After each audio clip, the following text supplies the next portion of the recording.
의사들이 파업을 하면 환자들 사망률이 높아져야 하잖아요. 응급실로 들어온 환자들이 수술을 못 받으니까요. 그런데 통계는 그렇지가 않습니다. 1976년 남미 콜롬비아 의사들이 50일간 파업을 해서 진료 활동이 중단된 적이 있었는데요. 당시 신문은 의사들이 파업을 해서 사망률이 35%나 감소했다는 뉴스를 발표합니다. 그해 미국 로스앤젤레스에서도 17개의 주요 병원에서 수술 건수가 평소보다 60%가 줄었는데 전체 사망률은 18% 감소했답니다. 이스라엘의 경우 1973년, 2000년 두 번의 파업이 있었는데요. 1973년 파업 때 사망률이 절반이었고 의사들의 2000년 5월 한 달 파업 때는 사망자가 93명으로 그 전해의 사망자 수 153명보다 39% 감소했답니다. 대체 이게 어떻게 된 일일까요? 안녕하세요. 렌토의 오디오 책방 렌토입니다. 오늘 렌토가 다룰 책은 의사에게 살해당하지 않는 47가지 방법입니다. 제목이 좀 가격하긴 하지만 새겨 들으면 도움을 받을 것 같습니다. 이 책이 설득력을 갖기 위해서 먼저 저자 소개를 하도록 하겠습니다. 저자 곤도 마코토는 1973년 게이오 대학교 의학부를 수석으로 졸업하고요. 미국으로 유학 가서 석사 박사학위를 취득했습니다. 국립병원 도쿄 의료센터 방사선 의학센터를 거쳐서 1983년도 임상 동기들 중에서 가장 빨리 게이오 의과대학 방사선과 전임 강사가 되었습니다. 유방을 절제하지 않고 지키면서 암을 이겨내는 유방 온존요법 선구자로 알려져 있습니다. 그 당시 일본에서는 유방암이 발견된 여성 60% 이상이 온존요법을 선택했다고 합니다. 기존 의학계는 암을 수술이나 항암제 위주로 치료했는데요. 곤도 마코토는 암의 방치요법을 주장했기에 그는 의학계에서는 눈의 가시였죠. 그래서 그는 전임 강사에서 출세길이 막혀버렸습니다. 2013년 곤도 마코토는 암 연구소를 개설하여 외래 환자를 진료하고 있습니다. 이 책은 2013년 2월 초판이 나온 이래로 꾸준히 읽히고 있는 책입니다.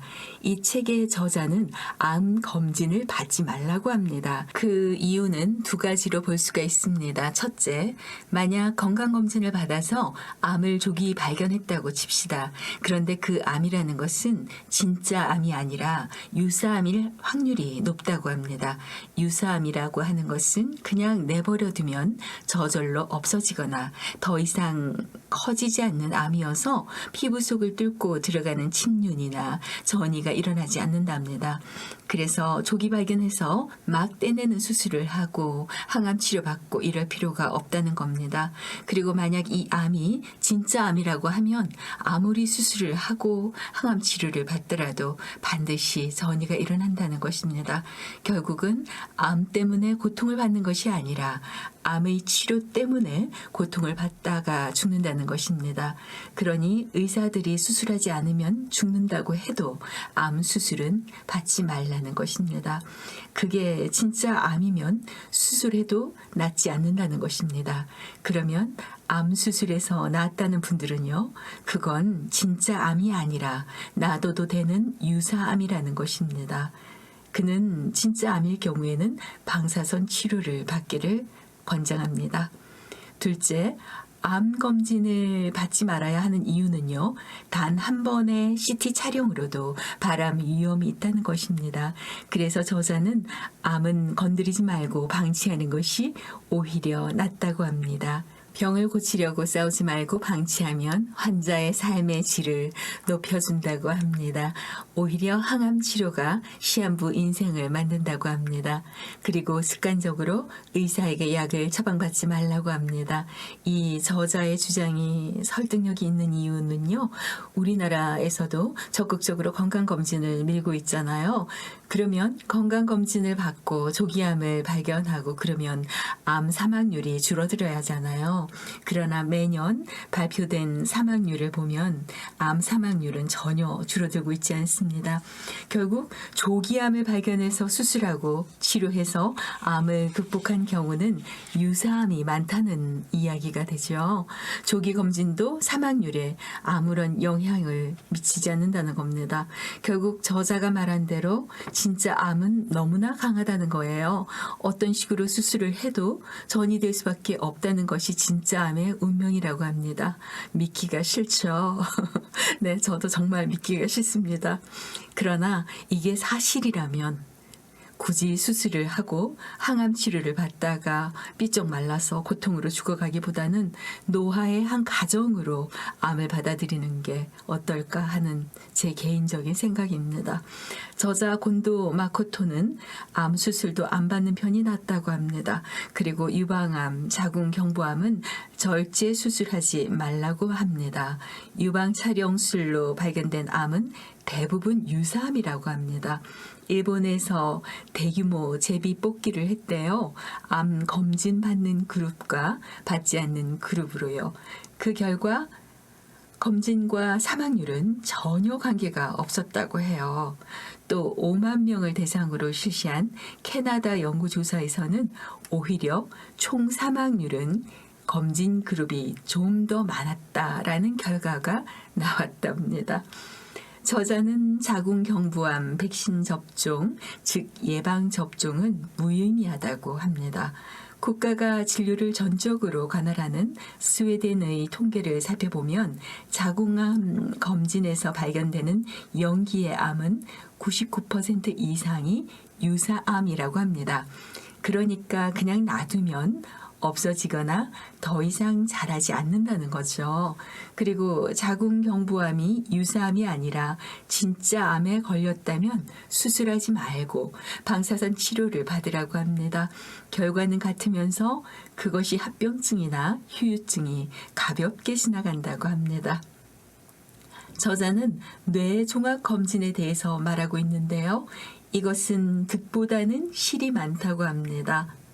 일본에서는 뇌종합 검진, 즉 MRI 검사, 뇌파 검사, 뇌신경 유발 전도 검사, 혈액 검사 등을 많이 받는다고 합니다. 뇌혈관에 볼록하게 부풀어 오르는 뇌동맥류가 있는데요. 이게 1cm 미만이면 연간 파열률이 0.05%입니다. 이것이 20년 정도 지나야 1%의 파열률이 됩니다. 미파열 동맥류 수술 자체가 치명적인 위험을 야기합니다. 오히려 수술할 경우에는 15% 장애자가 될 확률이 있습니다. 그러니 1cm 미만의 미파열 동맥류는 그냥 놔두는 게 답인 듯 합니다. 이 책은 6부로 구성되어 있는데요. 4부가 잘못된 건강상식에 속지 말라는 제목으로 7개의 조언들을 주고 있습니다. 첫 번째 조언은요. 체중과 콜레스테롤을 함부로 줄이지 말라는 것입니다. 저자를 찾아오는 외래 환자들 가운데 식사요법을 찾아보고 열중하는 사람들이 있다고 합니다.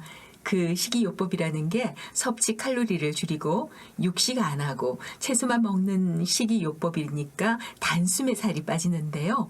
암 환자가 그런 식으로 살이 빠지면 몸의 저항력이 떨어져서 암세포가 믿기지 않을 정도로 폭발적으로 증식해서 결국 생명을 잃게 됩니다.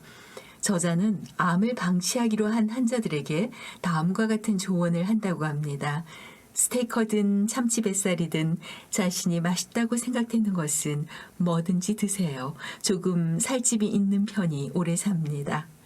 두 번째 조언은요. 몸과 뇌를 건강하게 유지하려면 단백질과 지방을 충분히 섭취해야 한다는 것입니다. 가장 좋은 방법은 달걀과 우유를 먹는 습관을 들이는 것이고요. 기름진 음식도 먹어야 오래 산다는 것입니다. 세 번째 조언. 술은 알고 마시면 약이 된다는 것입니다. 술은 지나치지만 않으면 오히려 수명을 연장해 준다고 말하는데요. 다른 의사들에 비해서 마실 수 있는 양이 좀 더 많은 편입니다. 맥주의 경우는 하루에 500ml 용량으로 1캔에서 2캔, 일본주는 180에서 360ml, 와인은 글라스로 2잔에서 3잔, 소주는 물을 섞어 2잔에서 3잔 정도로 상한선을 정해서 즐기도록 하라네요. 자, 네 번째 조언 볼까요? 다시마나 미역을 과도하게 섭취하지 말라고 합니다. 특히 채소나 과일로 섭취하는 천연 비타민도 많이 먹는다고 해서 몸에 좋다는 보장은 없다고 하네요. 5번째 조언입니다. 콜라겐으로 피부는 탱탱해지지 않는다고 합니다. 콜라겐이나 글루코사민은 뱃속에서 다 분해된다고 합니다. 그래서 피부나 무릎 같은 목표 부위에 직접 닿지 않는다고 해요. 우리나라 TV 홈쇼핑에 보면 콜라겐 먹으면 피부 탱글탱글해진다고 엄청 광고한데 말이죠. 참고하시면 좋겠습니다. 6번째 조언, 염분이 고혈압에 나쁘다는 것은 거짓이라고 합니다. 세계 각국의 연구조사 데이터를 살펴보면 오히려 염분이 부족한 사람 쪽이 병에 더 잘 걸리고 일찍 죽는다는 것을 알 수 있다고 합니다.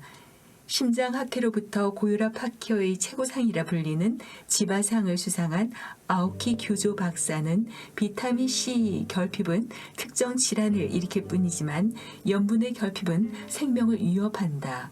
일반인들의 고혈압증은 98% 이상이 소금과는 관계가 없다. 오히려 염분 감량은 건강에 큰 위험을 초래할 가능성이 크다라고 경고했습니다.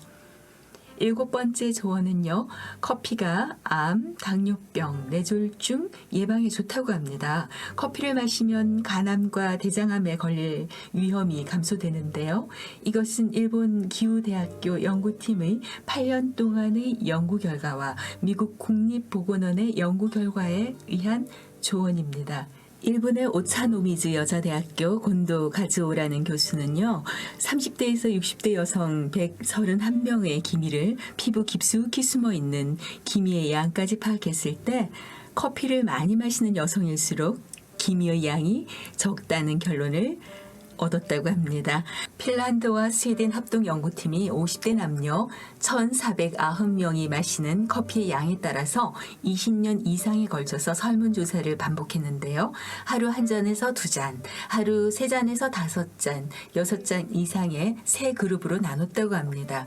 그 결과 중년, 고년 때 커피를 하루에 3잔에서 5잔 마시던 그룹만이 고령이 되었을 때 알츠하이머 등의 치매에 걸릴 위험이 65% 감소했다고 합니다. 이건 꼭 커피 회사에서 조작해서 만든 데이터 같지만 그렇지는 않고요. 그래도 북유럽 사람들의 연구를 믿고 싶습니다. 여러분은 어떠세요? 한국 사람들이 즐겨 마시는 커피가 어쨌든 치매 예방에 도움이 된다고 하니 다행입니다. 그 외에도 책에서 저자는 가능하면 약에 의존하지 말고 약을 먹지 말아라고 충고하고 있습니다. 지금까지 의사에게 살해당하지 않는 47가지 방법. 저자는 암은 치료할수록 생명이 단축된다고 말합니다. 대략적인 요약으로 여러분과 함께 했습니다. 처음 오신 분들 계시면 구독, 좋아요, 알림 설정까지 해주시고요. 마지막까지 함께 해주셔서 감사합니다. 내내 건강하시고요. 다음 주 수요일 만나 뵙겠습니다. 안녕히 계십시오.